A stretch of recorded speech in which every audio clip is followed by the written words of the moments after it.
Hi മക്കളെ, +2ൻ്റെ result വന്നു. അപ്പോൾ നിങ്ങൾ കുറേ പേരെങ്കിലും ഇപ്പോൾ അതിൻ്റെ ഒരു എക്സൈറ്റ്മെൻറ്റിലൊക്കെ ആയിരിക്കും. ഞാനിപ്പോൾ നമ്മുടെ കുറച്ച് സ്റ്റുഡൻസിനെയൊക്കെ കാണാൻ പോയിരുന്നു. അപ്പോൾ എല്ലാവരും എന്ത് പറയണം, വീട്ടിൽ വിളിക്കുന്നു, സംസാരിക്കുന്നു, അങ്ങനെയുള്ള ഭയങ്കര ഒരു എക്സൈറ്റ്മെൻറ്റിലും പിന്നെ കുറേ പേരൊക്കെ നല്ല ടെൻഷനിലും അവരുടെ മുഖത്ത് ആ ടെൻഷനൊക്കെ എനിക്ക് കാണാനുണ്ടായിരുന്നു. അപ്പോൾ നിങ്ങൾ വിചാരിക്കുന്നുണ്ടാവും മിസ്സിന് ഇപ്പം വന്നിട്ട് ഞങ്ങളോട് എന്താണ് പറയാനുള്ളതെന്ന്.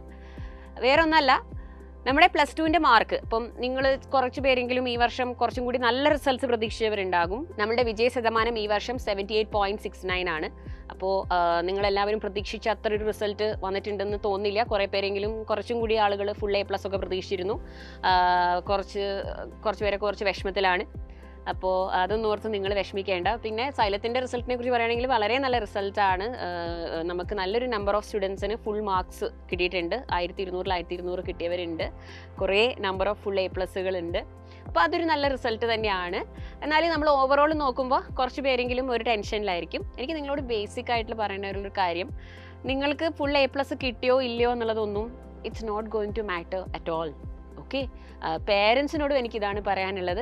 മക്കളോട് ഇനി A+ൻ്റെ കാര്യം പറഞ്ഞിട്ടോ നിങ്ങൾ പിന്നെ എൻ്റെ നാണം കിട്ടിയെന്ന് പറഞ്ഞിട്ടൊന്നും നിങ്ങൾ വിഷമിപ്പിക്കരുത്. കാരണം നിങ്ങൾക്ക് തന്നെ അറിയാം നിങ്ങളുടെ +2ലും 10ലും ഒക്കെ കിട്ടിയ മാർക്ക് എത്രമാത്രം നിങ്ങളെ അഫക്റ്റ് ചെയ്യുന്നുണ്ട്. ഇപ്പം നിങ്ങൾ വേൾഡിലെ ടോപ്പ് യൂണിവേഴ്സിറ്റീസിൽ നിങ്ങളുടെ മക്കളെ പഠിപ്പിക്കാൻ വിടുകയാണെന്ന് വിചാരിച്ചോളൂ. ഓക്സ്ഫോർഡ്, സ്റ്റാൻഫോർഡ്, അല്ലേ, ഇന്ത്യയിലെ തന്നെ ടോപ്പ് യൂണിവേഴ്സിറ്റീസിൽ ഏതെങ്കിലും നിങ്ങൾ അവരെ പഠിക്കാൻ വിടുകയാണെങ്കിൽ പോലും ഒരു ഡിഗ്രി കോഴ്സിന് ഫോം ഫില്ല് ചെയ്യാൻ ചോദിക്കുന്നത് +2ൽ അല്ലെങ്കിൽ റിലേറ്റഡ് കോഴ്സസിൽ 60% അഗ്രിഗേറ്റ് ആണ്. നീറ്റ് എക്സാമിലൊക്കെ എൻട്രൻസ് എക്സാമുകൾക്ക് ചോദിക്കുന്നത് 50% അഗ്രിഗേറ്റ് ആണ്. അപ്പോൾ ഈ 10ലെ അല്ലെങ്കിൽ +2ൽ ഇപ്പോൾ ഇവർക്ക് കിട്ടിയിരിക്കുന്ന mark it's just A qualifying marks. Okay, അത് വെച്ചിട്ട് നിങ്ങൾ ഒരിക്കലും അവരെ ജഡ്ജ് ചെയ്യരുത്. മക്കൾക്ക് തോന്നും ഇത് നിങ്ങളുടെ ലൈഫിലെ വലിയൊരു ടേണിംഗ് പോയിന്റ് ആണ്. അയ്യോ, എനിക്ക് ഫുൾ A+ ഇല്ലല്ലോ, ഞാൻ ഇനി എങ്ങനെ എല്ലാവരുടെ മുഖത്ത് നോക്കും, റിലേറ്റീവ്സിൻ്റെയും ഫാമിലിയുടെയും. ഇപ്പോൾ ഈ റിലേറ്റീവ്സിനോടൊക്കെ ഒരുപാട് പേരിപ്പം നിങ്ങൾ ഒരു പാരൻ്റ് ആണെങ്കിൽ നിങ്ങൾ വേറൊരു ഫാമിലി റിലേറ്റീവ് ആണല്ലോ. എനിക്ക് പറയാനുള്ളത് അങ്ങോട്ടും ഇങ്ങോട്ടും വിളിച്ച് ചോദിച്ച് കുട്ടിക്ക് ഫുൾ A+ ഉണ്ടോ ഇല്ലേ അങ്ങനത്തെ കാര്യങ്ങളൊന്നും നോക്കാതിരിക്കുക. കാരണം ഇത് മാറുന്ന കാലമാണ്, മാറുന്ന കോമ്പറ്റീറ്റീവ് എക്സാമുകളാണ്, മാറുന്ന രീതികളാണ്. ഒരുപാട് കോഴ്സുകളും ഒരുപാട് ഓപ്ഷൻസും നിങ്ങളുടെ മുമ്പിൽ ഉണ്ടാകും. ഇപ്പോൾ നിങ്ങളുടെ കുട്ടിക്ക് കുറച്ച് മാർക്ക് കുറവാണെങ്കിൽ അതിനെ ബേസ് ചെയ്തിട്ട് നിങ്ങൾക്ക് വേറെ കുറേ ഓപ്ഷൻസ് ഉണ്ട്. നിങ്ങൾ ആ കോഴ്സ് ഈ കോഴ്സ് എന്നൊക്കെ പറഞ്ഞു തരാനും ആളുകളുണ്ടാകും. പക്ഷേ always make sure you think and take the right decision. നമ്മളിപ്പോൾ കുറച്ച് ടെൻഷനിലാണെങ്കിൽ ഇപ്പോൾ ഒരു ഡിസിഷനും എടുക്കാണ്ടിരിക്കുക.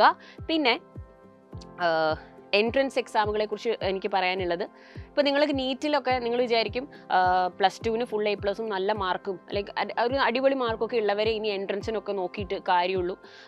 നീറ്റ് JEE പോലുള്ള എക്സാമുകൾക്കൊക്കെ ട്രൈ ചെയ്തിട്ട് പോലും കാര്യമുള്ളൂ. എസ്പെഷ്യലി നീറ്റ് എക്സാം ഈ വർഷമൊക്കെ നല്ല ടഫായിരുന്നു. ഇപ്പോൾ +2ലും മാർക്ക് കുറവായി ഞാൻ അതിനു വേണ്ടി പഠിക്കണമെന്നൊക്കെ. മക്കളൊരു കാര്യം മനസ്സിലാക്കുക, നിങ്ങളുടെ +2ൻ്റെ മാർക്കും നിങ്ങളുടെ നീറ്റ് സ്കോറും തമ്മിൽ ഒരിക്കലും കമ്പയർ ചെയ്യരുത്. ഇത് രണ്ടും രണ്ട് സാധനങ്ങളാണ്, രണ്ട് യൂണിവേഴ്സുകളാണ് നമുക്ക് പറയാം. കാരണം +2ൽ നിങ്ങൾ എഴുതിയത് ഒരു റെസ്ട്രിക്റ്റഡ് സിലബസിനെ ബേസ് ചെയ്തിട്ടുള്ള ഒരു ഡിസ്ക്രിപ്റ്റീവ് എക്സാം ആണ്. നിങ്ങൾ കുറേ കോണ്ടന്റ് എഴുതുന്നു, അതിൽ കുറേ കാര്യങ്ങൾ ആഡ് ചെയ്തിട്ടുണ്ട്. നിങ്ങളുടെ പ്രാക്ടിക്കൽ മാർക്ക്, നിങ്ങളുടെ കണ്ടിന്യൂസ് ഇവാലുവേഷൻ, നിങ്ങളുടെ ഗ്രേസ് മാർക്സ്, ഇതെല്ലാം കൂടിയിട്ടാണ് നിങ്ങൾക്ക് കിട്ടിയിരിക്കുന്ന മാർക്ക്. പക്ഷേ നീറ്റ് എന്ന് പറയുന്നത് പ്യുവർലി കോൺസെപ്റ്റ് ബേസ്ഡ് ആയിട്ടുള്ള ഒരു ഒബ്ജക്റ്റീവ് പേപ്പറാണ്. അവിടെ നിങ്ങൾക്ക് കഥ എഴുതാനോ ഡയഗ്രാം വരയ്ക്കാനോ ഒന്നുമുള്ള ഓപ്ഷൻ ഇല്ല. കൂടാതെ നെഗറ്റീവ് മാർക്കിങ്ങും ഉണ്ട്. അപ്പോൾ ഒരു എൻട്രൻസ് എക്സാമിനെ നിങ്ങൾ അപ്രോച്ച് ചെയ്യുന്ന രീതി മാറ്റിയിട്ടുണ്ടെങ്കിൽ, നിങ്ങളുടെ സിലബസിനെ നിങ്ങൾ അപ്രോച്ച് ചെയ്യുന്ന രീതി മാറ്റിയിട്ടുണ്ടെങ്കിൽ നിങ്ങളുടെ സ്കോറിൽ നല്ല മാറ്റം ഉണ്ടാകും. +2ൽ ബിലോ ആവറേജ് സ്റ്റുഡൻസിന് മാർക്ക് കിട്ടിയ സ്റ്റുഡൻസിന് പോലും നീറ്റിൽ നല്ല ഹൈ സ്കോർസ് കിട്ടിയ ചരിത്രം ഉണ്ടായിട്ടുണ്ട്. അതിൻ്റെ ഒരു എക്സാമ്പിളാണ് സൈലത്തിൻ്റെ സ്റ്റുഡൻ്റ് ആയിട്ടുള്ള അഭിഷേക് രൂപൻ. അവൻ 50% മാർക്കോടുകൂടി +2ൽ വന്ന കുട്ടിയാണ്. And today he studying at India's top institute ജിപ്മറിൽ അവൻ്റെ MBBS ചെയ്തുകൊണ്ടിരിക്കുകയാണ്. അപ്പോൾ അതേപോലെ കുറേ എക്സാമ്പിൾസ് നമുക്ക് പറയാനുണ്ട്. ഓരോ വർഷത്തെയും ഞങ്ങളുടെ റിസൾട്ടുകൾ നോക്കുകയാണെങ്കിൽ ഓരോ ലിസ്റ്റിലുമുണ്ട്. എല്ലാം നമ്മുടെ കേരളത്തിലെ ടോപ്പ് ക്രീം ലെയർ സ്റ്റുഡൻസ് ഒന്നും അല്ല ഞങ്ങളുടെ ബാച്ചസിലേക്ക് വന്നിരിക്കുന്നത്. ആവറേജ്, ബിലോ ആവറേജ്, ഒരു ബേസും ഇല്ലാതെ +2ന് ചില പേപ്പേഴ്സൊക്കെ ലോസ് ആയിട്ട് പോലും വന്ന് ഇമ്പ്രൂവ്മെൻ്റ് ഒക്കെ എഴുതി അങ്ങനെ വന്ന മക്കൾ പോലും ഉണ്ട്. പക്ഷെ അവരൊക്കെ അവരുടെ നീറ്റ് എന്നുള്ളൊരു ഡ്രീം ഫുൾഫിൽ ചെയ്ത് ഇപ്പം ഇന്ത്യയിലെ ടോപ്പ് കോളേജസിൽ പഠിച്ചുകൊണ്ടിരിക്കുകയാണ്. അപ്പോൾ നിങ്ങൾ ഇപ്പോൾ ഒന്നും ആലോചിക്കേണ്ട. ഇപ്പോൾ റിസൾട്ടിനെ ഓർത്ത് ഞാൻ പറയാനുള്ളത് ഒരു വളരെ സിമ്പിൾ ആയിട്ടുള്ള ഒരു പോയിന്റാണ്. നിങ്ങളുടെ മാർക്ക് ഇന്ന് കുറവാണെങ്കിലും ഇല്ലെങ്കിലും it is not going to determine what you are tomorrow, because നാളത്തെ നിങ്ങളുടെ ഫ്യൂച്ചർ, നാളെ നിങ്ങൾ എന്താവുന്നു എന്ന് തീരുമാനിക്കുന്നത് നിങ്ങൾ ഇനി അങ്ങോട്ട് ചെയ്യുന്ന കാര്യങ്ങളാണ്. അതായത് നിങ്ങൾ ഇനി എന്ത് തീരുമാനിക്കുന്നു, ഞാനിനി എൻട്രൻസിലേക്ക് നോക്കണോ, അതോ ഞാൻ വേറെ ഏതെങ്കിലും കോഴ്സുകൾ എടുക്കണോ? വേറെ ഏത് കോഴ്സ് മക്കൾ എടുത്താലും, ഏതൊരു BSc കോഴ്സ് നിങ്ങൾ എടുത്താലും, വെറും ജസ്റ്റ് ഒരു BSc കൊണ്ട്, ജസ്റ്റ് ഒരു 3 ഇയർ ഡിഗ്രി കൊണ്ട് നിങ്ങൾക്ക് കിട്ടുന്ന ജോലിക്ക് അത്ര ക്വാളിറ്റി ഉണ്ടാവുള്ളൂ. ഓക്കെ, അതൊരു റിയലിസ്റ്റിക് ഫാക്റ്റാണ് മക്കളെ. നിങ്ങൾ ഏത് ജോലി ചെയ്താലും, നിങ്ങൾ ഏത് കോഴ്സിലേക്ക് പോയാലും, ഒരു BSc അല്ലെങ്കിൽ ഒരു ഗ്രാജുവേഷൻ കോഴ്സ് കൊണ്ട് നിങ്ങൾക്ക് കിട്ടുന്ന ജോലിക്ക് അത്ര ശമ്പളവും അത്രയും ഇതേ നിങ്ങൾക്ക് ലഭിക്കുകയുള്ളൂ.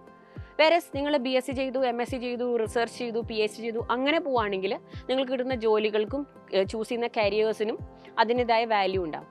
അപ്പോൾ അത്രയും സമയം നിങ്ങൾ ഇൻവെസ്റ്റ് ചെയ്യുമ്പോൾ അത് why not invest to a professional degree like MBBS, BDS, അല്ലെങ്കിൽ ഒരുപാട് ഓപ്ഷൻസ് ഉണ്ട്. അപ്പോൾ അതിൽ നിങ്ങൾ ഇൻവെസ്റ്റ് ചെയ്താൽ നിങ്ങളുടെ 5 വർഷം കൊണ്ട്, അതായത് നിങ്ങളുടെ +2 കഴിഞ്ഞ് നിങ്ങൾ നീറ്റ് എക്സാം എഴുതി നിങ്ങൾ നല്ല മാർക്കോട് കൂടി അത് ക്ലിയർ ചെയ്തിട്ടുണ്ടെങ്കിൽ ഇന്ത്യയിലെ ടോപ്പ് മെഡിക്കൽ ഇൻസ്റ്റിറ്റ്യൂട്ട്സിൽ നിങ്ങൾക്ക് ഏറ്റവും കുറഞ്ഞ ഫീസിൽ പഠിക്കാം. And with all the facilities, with expert faculties നിങ്ങൾക്ക് പഠിക്കാം. ഏറ്റവും കുറഞ്ഞ വയസ്സിൽ, അതായത് ഒരു 22-23 വയസ്സാകുമ്പോൾ തന്നെ നിങ്ങൾക്കൊരു ഡോക്ടർ എന്നുള്ള ഒരു പ്രിഫിക്സ് നിങ്ങളുടെ പേരിൻ്റെ മുമ്പിൽ കൊണ്ടുവരാം. ആൻഡ് ഇന്ത്യയിലെ ടോപ്പ് ഇൻസ്റ്റിറ്റ്യൂട്ട് ആയിട്ടുള്ള എയിംസ് ഒക്കെ പഠിച്ചിട്ടുണ്ടെങ്കിൽ എയിംസിലും IIT-യിലും ഒന്നും പഠിക്കുന്നവർക്ക് അങ്ങോട്ട് ഓപ്പർച്യൂണിറ്റീസ് തേടി പോകേണ്ട ആവശ്യം വരാറില്ല.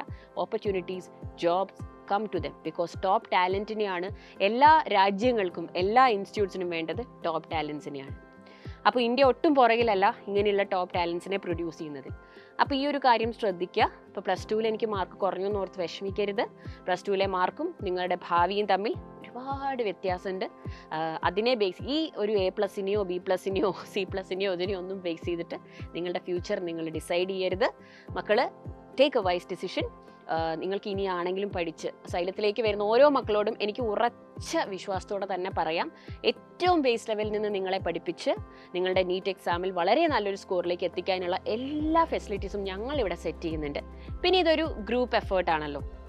ഞങ്ങളുടെ ബെസ്റ്റ് ചെയ്യുന്നു. നിങ്ങൾക്കായിട്ട് ഫാക്കൽറ്റീസ് ഉണ്ട്, മെൻറ്റേഴ്സ് ഉണ്ട്, സ്റ്റഡി മെറ്റീരിയൽ, മാറുന്ന നീറ്റ് പാറ്റേണിലുള്ള സ്റ്റഡി മെറ്റീരിയൽ നിങ്ങൾക്കായിട്ട് സ്പെഷ്യലായിട്ട് ഡിസൈൻ ചെയ്തിട്ടുണ്ട്. അതും പ്യുവർലി NCERT ബേസ്ഡ് ആയിട്ട് ഡിസൈൻ ചെയ്തിട്ടുണ്ട്. എല്ലാ കാര്യങ്ങളും ഞങ്ങൾ റെഡിയാക്കിയിട്ടുണ്ട്. നിങ്ങൾ ഡിസൈഡ് ചെയ്ത് ഒരു തീരുമാനമെടുത്ത് നിങ്ങളുടെ മനസ്സിനെ സ്ട്രോങ് ആക്കി വരികയാണെങ്കിൽ നമുക്ക് ഒരുമിച്ച് വർക്ക് ചെയ്ത് ഇത് സെറ്റാക്കി എടുക്കാം. ഓക്കെ, അപ്പോൾ ഒന്ന് ആലോചിച്ചിട്ട് തീരുമാനം എടുക്കുക. മാർക്ക് കുറഞ്ഞെന്ന് ഓർത്ത് ഒരിക്കലും വിഷമിക്കരുത്. ഇപ്പോൾ ഒരു തീരുമാനം എടുക്കണ്ട ശരിക്കും പറഞ്ഞിട്ടുണ്ടെങ്കിൽ. പക്ഷേ മാർക്കിനെ ഓർത്ത് മക്കൾ വിഷമിക്കരുത്. ഇത് നിങ്ങളുടെ ലൈഫിലെ വലിയ വഴിത്തിരിവൊന്നുമല്ല. It's all going to change later. Okay, it's going to change for good. So good luck.